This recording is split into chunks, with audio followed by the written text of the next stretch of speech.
ವಿದ್ಯಾರ್ಥಿಗಳೇ, ಇಂದು ನಾವು ಕಲಿಕಾ ಸಾಮರ್ಥ್ಯ 2 ಹಿಂದಿ ವಿಷಯದ ಬಗ್ಗೆ ಗಮನ ಹರಿಸೋಣ.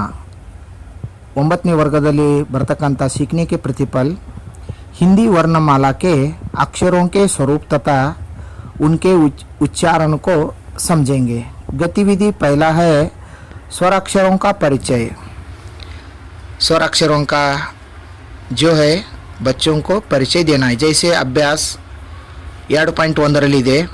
निम्नलिखित स्वर वर्णों को पढ़िए और दोहराते हुए लिखिए. यहाँ स्वरों को लिखा गया है, उनको ठीक तरह से लिखने के लिए प्रेरित करना है बच्चों को. अभ्यास 2.2 रल्ली अयोगवाहक वर्णों को दोहराते हुए लिखिए. अब पहले आपने स्वर लिखा, फिर उसके बाद अयोगवाहक के अनुसार विसर्ग जो है अम आहा, वो दोनों को लिखने की तरीका बताना है. अभ्यास 2.3 रल्ली वर्णमालाओं के स्वराक्षरों को अयोगवाहक के साथ लिखना है. जो स्वर है 11 और 2 योगवाहक है, दोनों मिलाकर 13 स्वरों को यहाँ पूर्ण रूप से लिखना है. बच्चों को यह बताना है यहाँ जो अब तक आपने लिखा है उसी को एक बार दोहराना है. ಈಗಾಗಲೇ ತಾವು ಸ್ವರಗಳನ್ನು ಬರೆದಿದ್ದೀರಾ, ಯೋಗವಾಹಕಗಳನ್ನು ಬರೆದಿದ್ದೀರಾ, ಅವುಗಳನ್ನು ಕೂಡಿಸಿ ಈ ಬಾಕ್ಸ್ನಲ್ಲಿ ಬರೀಬೇಕಂತ ಹೇಳಬೇಕು. ಇದೆಲ್ಲ ಕಂಪ್ಲೀಟ್ ಮಾಡಿದ ಮೇಲೆ शिक्षक प्रतिपुष्टि आपका राय बताना है. छात्र वर्णमालाओं को समझकर पढ़ता है. ಮಗು ಈ ಎಲ್ಲ ವರ್ಣಮಾಲೆಯನ್ನು ಸರಿಯಾಗಿ ತಿಳಿದುಕೊಂಡಿದ್ರೆ ಅಲ್ಲಿ ನಿಮ್ಮ ಅಭಿಪ್ರಾಯವನ್ನು ಬರೆಯಬೇಕು. ಗತಿವಿಧಿ 2 ವ್ಯಂಜನೋं का ಪರಿಚಯ. ಈಗ ಗತಿವಿಧಿ 2ರಲ್ಲಿ ವ್ಯಂಜನಗಳ ಪರಿಚಯವನ್ನು ಕೊಡಬೇಕು. ಈಗಾಗಲೇ ಸ್ವರಗಳ ಬಗ್ಗೆ ಪರಿಚಯ ಕೊಟ್ಟಿದ್ದಾರೆ. ಈಗ ಗತಿವಿಧಿ 2ರಲ್ಲಿ ವ್ಯಂಜನಗಳ ಪರಿಚಯವನ್ನು ಕೊಡೋಣ. ಅಭ್ಯಾಸ 2.4 ರಲ್ಲಿ निम्नलिखित व्यंजनाक्षरों को पढ़िए और दोहराते हुए लिखिए. ಇಲ್ಲಿ ವ್ಯಂಜನಾಕ್ಷರಗಳನ್ನು ಕೊಡಲಾಗಿದೆ, ಅವುಗಳನ್ನು ಸಂಪೂರ್ಣವಾಗಿ ಅದರಂತೆ ಸುಂದರವಾಗಿ ಬರೆಯಲಿಕ್ಕೆ ಪ್ರೇರಿಸಬೇಕು. ಅಭ್ಯಾಸ 2.5 ರಲ್ಲಿ निम्नलिखित संयुक्ताक्षरों को ध्यान से पढ़िए और दोहराते हुए लिखिए. ಇಲ್ಲಿ ಕ್ಷ ತ್ರ ಜ್ಞ ಸ್ರ ಇವು 4 ಸಂಯುಕ್ತಾಕ್ಷರಗಳನ್ನು ಬರೀಲಿಕ್ಕೆ ತಿಳಿಸಬೇಕು. अभ्यास 2.6 रल्ली निम्नलिखित द्विगुण व्यंजनों को ध्यान से पढ़िए और दोहराते हुए लिखिए. हिंदी अक्षरों में ठ ड जो आता है उनको बताना है. अभ्यास 2.7 रल्ली रिक्त स्थानों में आने वाले वर्णाक्षरों को लिखिए. यहाँ जो स्वर भी है व्यंजन भी है, जो काली जगह है उनमें भरना है और उसके बाद हर एक बच्चे को पढ़ने के लिए बताना है.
अभ्यास 2.8 रल्ली निम्नलिखित व्यंजन वर्णों में वर्गीय, अवर्गीय, अल्पप्राण, महाप्राण तथा अनुनासिक वर्णों को अपने अध्यापक से पूछिए और नीचे दी गई काली जगह में छानकर लिखिए. यहाँ वर्णों को दिया गया है, व्यंजन यहाँ है, लेकिन यहाँ पहला दिया गया है वर्गीय व्यंजन. यहाँ जो है क से प तक जो वर्ग है सभी लिखना है. यहाँ आप देख सकते हैं इस छात्र ने लिखा है अवर्गीय व्यंजन, यह से लेकर ह तक लिखना है. अल्पप्राण, अल्पप्राण यानी पहला तीसरा और पांचवा वर्ग में जो है वो सभी यहाँ लिखना है, उसके साथ य र ल वो लिखना है। महाप्राण जो दूसरा नंबर वाला और चौथा नंबर वाला यहाँ व्यंजन में दिया गया है वह सभी इसमें लिखना है। अनुनासिक और पांचवा जो है वह सभी अनुनासिक है।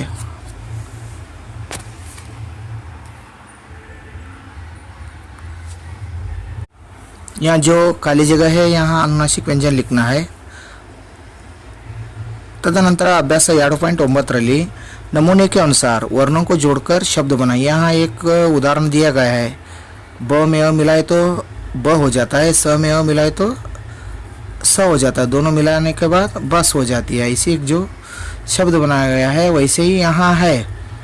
यहाँ देखिए कटर, यहाँ अंत में लिखा गया है कटर, मटर, करण, तन, नयन, इस तरह जोड़ना है शब्दों को। ऐसे ही अन्य शब्दों को देना है, बच्चे इसी तरह उदाहरण के अनुसार कर सकते हैं। अभ्यास 2.10 नोड़ोना। नमूने के अनुसार शब्दों को विग्रह करके लिखिए। ऊपर जो दिया गया था उन विग्रहों को शब्द में बनाया गया था, वैसे ही यहाँ पवन है। प का प अधिक अ जोड़ने से प हो जाता है, व को व अधिक अ, न को न अधिक अ व्यंजन रहित है। इसी तरह अमन, अनवर, चल, नल आदि ऐसे ही कर सकते हैं। अभ्यास 2.11 व्यंजन अक्षरों को गोलाकार लगाइए। यहाँ कुछ शब्द वर्ण दिए गए हैं, इन वर्णों में स्वर भी है और व्यंजन भी है। व्यंजन आपको कहाँ दिखाई देता है उसको क्या करना है, गोलाकार लगाना है। यहाँ इस पहला देखो आ है, ट है, म, उ, रु है, इसमें व्यंजन कौन सा है, ट है और म, इसको गोलाकार लगाया गया है। और यहाँ च है, आई है, प है, अम है, क है, इसमें व्यंजन अक्षर च, प, क। उसी तरह यहाँ गोलाकार लगाया गया है ट, द, प को, और यहाँ ज, र को ऐसे लगाया गया है। इस तरह शामपट पर हम लिखना है, बच्चे इसको देखकर उसको गोलाकार लगा सकते हैं। अभ्यास 2.12 नोड़ना। नीचे दिए गए शब्दों में नमूने के अनुसार उचित स्थान पर अनुस्वार और चंद्र बिंदु लगाकर शब्द लिखिए। जैसे तिरंगा है, तिरगा दिया गया है लेकिन तिरंगा यहाँ अनुसार लगाना है। पाँच है, पाँच ने पाँच, पाँच इसमें चंद्र बिंदु आते हैं। इसी प्रकार देखो यहाँ सांप है, सांप लिखना हो तो सांप चंद्र बिंदु लगाना है। डंडा, डंडा बोले तो यह अनुसार आता है, ऊपर लिखा गया है झंडा। फिर कांच और मुंह, इसमें चंद्र बिंदु आता है। चांद, इसी तरह अन्य शब्दों को भी लिखना है। अभ्यास 2.13 नोड़ना। नमूनों के अनुसार हर वर्ण से प्रारंभ होने वाले एक एक शब्द बोली और लिखिए। जैसे अ से अनार, आ से आम, ऐसे जो पढ़ते थे उसी प्रकार यहाँ व्यंजन है। यह उदाहरण लिखा गया है क से कलम, क से खरगोश, ग से घड़ी। मैं सीधा पढ़ रहा था, वैसे देखेंगे ठीक तरह से।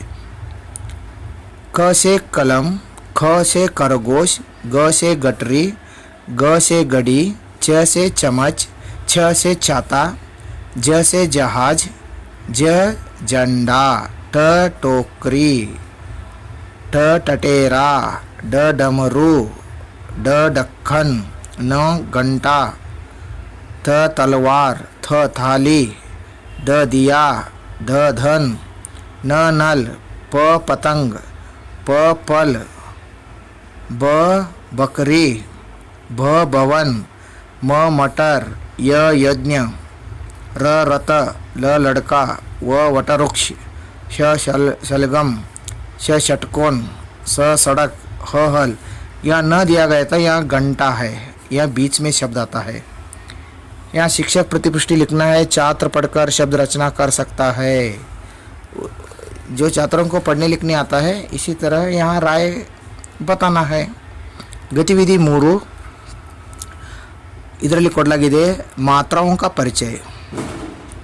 अभ्यास 2.14 नमूने के अनुसार मात्राओं से बने 5-5 शब्द लिखिए। यहाँ मात्राएं लिखे गए हैं, स्वर है अ से अव तक। यहाँ उसकी मात्राएं, अ की कोई मात्राएं नहीं होती है, कुछ शिरोरेखा भी दिया जाता है। लेकिन यहाँ एक शब्द है कमल। ऐसे ही सरल शब्द अ मात्रा में लिखना है। यहाँ लिखा गया है कमल, जो सरल शब्द है अ का। उसी तरह नयन, पल, कल, नरम, नल। आ मात्रा का कान दिया गया है यहाँ गाय, आम, आमे, आम, आय, काला, काम, राधा। ई मात्रा यहाँ किताब दिया गया है दिन, चित्र, थिल, दीवार, दिनांक। ई खील, जीवन, नीला, लीला, दीप, जीत। ऊ में फूल दिया गया है कुटिया, गुड़िया, कुशी, तुरंत, सुधा। ऊ फूल दिया गया है धूप, नूतन, सूर्य, पूजा, झूला। रू में कृति दिया गया है कृषक, मृदु, पृष्ठ, कृष्ण, कृपा। आई में केला दिया गया है सेब, केल, मेला, देना, सेवक। आई पैसा दिया गया है महीना, मैदान, बैल, भैंस, बैठना। ओ में मोल, मोयने, इसमें ओ कार है भोजन, लोग, रोकना, सोना, छोटा। औ में मौन दिया गया है गौन, औषध, नौका, गौतम, औरत। इसी तरह अन्य शब्द भी लिख सकते हैं, ऐसे ही लिखना या कोई ज़रूरत नहीं है। अभ्यास 2.15 ನೋಡೋಣ। निम्नलिखित शब्दों में से ई और ओ की मात्रा वाले शब्द को चुनकर लिखिए। ಈಗಾಗಲೇ ನೀವು ಅದಿಂದ ಅವರೆಗೆ ಬರ್ತಕ್ಕಂಥ ಮಾತ್ರೆಗಳ ಶಬ್ದಗಳನ್ನು ಬರೆದಿದ್ದೀರಾ। ಈಗ ಇಲ್ಲಿ ಕೊಟ್ಟಿದ್ದಾರೆ कील, तोता, नील, लोग, चिता, रानी, लोटा, शीशा, झील, छोर, मोर, कीरा, कीरा, कीरा, शोर, नीम, डोर, गोल, पानी, घोड़ा, सोना, लीची। लेकिन यहाँ ई की मात्रा वाले शब्द उनमें चुनकर लिखना है, और जो है वो की मात्रा इधर है। दोनों में से यहाँ लिखा गया है ई मात्रा में कील, नील, चिता, रानी, शीशा, झील, कीरा, नीम, पानी, लीची। ऐसे ही वो मात्रा तोता, लोग, लोटा, छोर, मोर, शोर, डोर, गोल, घोड़ा, सोना। कैसे लिखना है कील, की में कौन सा है ई है, यहाँ कील दिया गया है। तो में देखो ओ कार है, ऐसे ही चुनकर लिखना है। यहाँ शिक्षक प्रतिपुष्टि है छात्र शब्द रचना करने में सक्षम है। ವಿದ್ಯಾರ್ಥಿಯು ಈ ಎಲ್ಲ ಶಬ್ದಗಳನ್ನು ಸಂಪೂರ್ಣವಾಗಿ ಮಾಡಿದರೆ ಉತ್ತಮ ನಿಧಾನ ಅಂತ ಬರೀಬೇಕು। ಅಭಿ ಕಮಜೋರ್ है ಸ್ವಲ್ಪ ಸ್ವಲ್ಪ ಮಾಡ್ತಿದ್ರೆ छात्र रचना करने में कमजोर है लिखना चाहिए। ಈಗ मूल्यांकन ನೋಡೋಣ गतिविधि। अभ्यास 1 निम्नलिखित स्वर वर्णों को न अनुक्रम से लिखिए अ से अम तक। जो अब तक आपने देखा है उसी प्रकार यहाँ स्वरों को लिखना है। अभ्यास 2 में व्यंजन वर्णों को लिखिए। यहाँ व्यंजन को क्या करना है, यहाँ खाली जगह दिया गया है उसमें लिखना है। अभ्यास 3 पहले स्तंभ में जो वर्ण लिखा गया है उसके बाद आने वाले वर्णों को दूसरे स्तंभ में लिखिए। यहाँ पहला स्तंभ है, यहाँ दूसरा स्तंभ है। पहले स्तंभ में कुछ स्वर भी है, व्यंजन भी है। आपको क्या करना है, उसके बाद आने वाले यानी आफ्टर नंबर, आफ्टर जो वर्ड्स है, जो यहाँ ये है उदाहरण के लिए, ये के बाद क्या आता है आई, ज के बाद ज, आ के बाद ई, ड के बाद ढ, अम के बाद आहा, ऊ के बाद ऊ, श के बाद स, ग के बाद घ, र के बाद ल, ख के बाद घ, ट के बाद ढ, ध के बाद न, ई के बाद ऊ, क्ष के बाद आता है त्र, म के बाद य, ह के बाद क्ष, व के बाद श, औ के बाद अम, प के बाद भ, न के बाद प, घ के बाद ङ, छ के बाद झ, त के बाद द आता है, श के बाद श, र के बाद ल, ज्ञ के बाद श्र। इस प्रकार कुछ अक्षरों को या शाम पर लिखना है छात्र, उसके आगे आने वाले और कुछ पीछे आने वाले भी शब्द वर्णों को लिखना चाहिए। इस तरह वर्णों को समझ लेते हैं तो कोई कठिनाई नहीं होती है। अभ्यास 4 अभ्यास 4 में दिया गया है, दिए गए अक्षरों को जोड़कर सार्थक शब्द बनाइए। यहाँ आप वर्णों को देखते आए हैं, अब उन दोनों को जोड़ने से एक शब्द बन जाता है। जैसे यहाँ घर अधिक र दिया गया है घर, उसी पर जोड़ने से जल, तल, रस, दल। यहाँ परियोजना देना है, वर्णमाला के रंगीन चार्ट बनाकर अपनी कक्षाओं को सजाए। जो एक टोली बनाना है, उन बच्चों को बताना है वर्णमालाओं को आपके सोच में जो आता है वैसे ही रंग लगाकर बेहतरीन बनाना है, वह वर्ग में लगाना है। इस प्रकार कहेंगे तो वह छात्र करके लाएंगे। अंतिम सीखने के प्रतिफल आत्मसात करने के संबंध में छात्र के मूल्यांकन स्तर 1, 2, 3, 4, 5 दिया गया है। पहला स्तर है सीखने की कोशिश कर रहा है।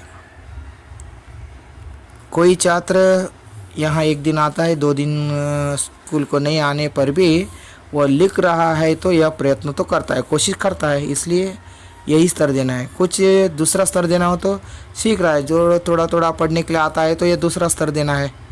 सीखने में प्रगति नज़र आ रही है, थोड़ा हर दिन पढ़ रहा है, आगे बढ़ रहा है, इसे समझ में आता है तो तीसरा देना है। समझ कर सीखा है, वह देखता है, लिखता है और पढ़ने भी आता है, ऐसा चौथा स्तर दे सकते हैं।